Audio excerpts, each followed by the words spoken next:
here? I'm trying to have some relaxing time and you just won't stop tuning in. Oh dear, why can't you give me 5 minutes peace?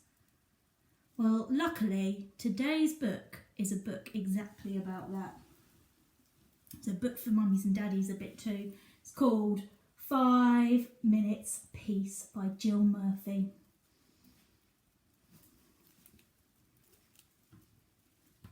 It's a good story because it's got some lovely elephants in it.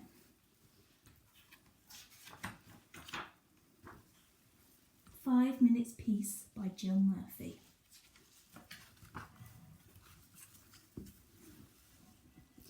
The children were having breakfast. This was not a pleasant sight. Looks like our classroom sometimes. Mrs. Large took a tray from the cupboard. She had set it with a teapot, a milk jug, her favourite cup and saucer, a plate of marmalade toast, and a leftover cake from yesterday. She stuffed the morning paper into her pocket and sneaked off towards the door. Shh.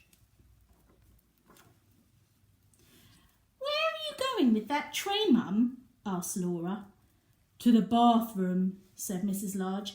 "Why?" asked the other two children. "Because I want 5 minutes peace from you lot," said Mrs. Large. "That's why." And there she is, look.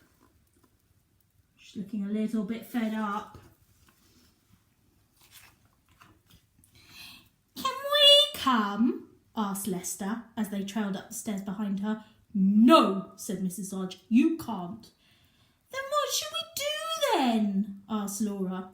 "You can play," said Mrs. Large, "downstairs by yourself, and keep an eye on the baby." "I'm not a baby," muttered the little one. Mrs. Large ran a deep, hot bath, just like mine. Lots of bubbles. She emptied half a bottle of bubble foam into the water, plonked on her bath hat and got in. She poured herself a cup of tea and lay back with her eyes closed. It was heaven. "Can I play you my tune?" asked Lester. Mrs. Large opened one eye. "Must you?" she asked. "I've been practising," said Lester. "You told me to. Can I, please, for just 1 minute?" "Go on then," sighed Mrs. Large. So Lester played. He played Twinkle, Twinkle, Little Star 3.5 times. In came Laura. "Can I read you a page from my reading book?" she asked. "No, Laura," said Mrs. Large. "Go on, all of you, off downstairs." "You let Lester play his tune," said Laura. "I heard you like him better than me. It's not fair." "Oh, don't be silly, Laura," said Mrs. Large. "Go on then, just 1 page." So Laura read. She read 4.5 pages of Little Red Riding Hood.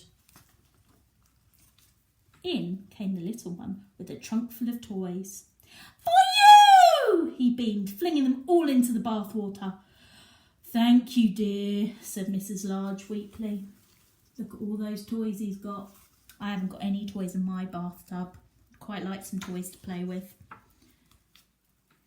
"Can I see the cartoons in the paper?" asked Laura.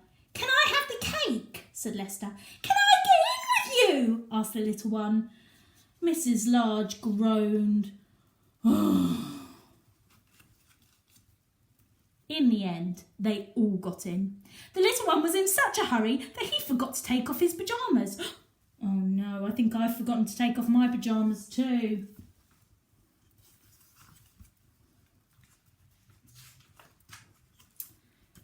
Mrs. Large got out. She dried herself, put on her dressing gown and headed for the door.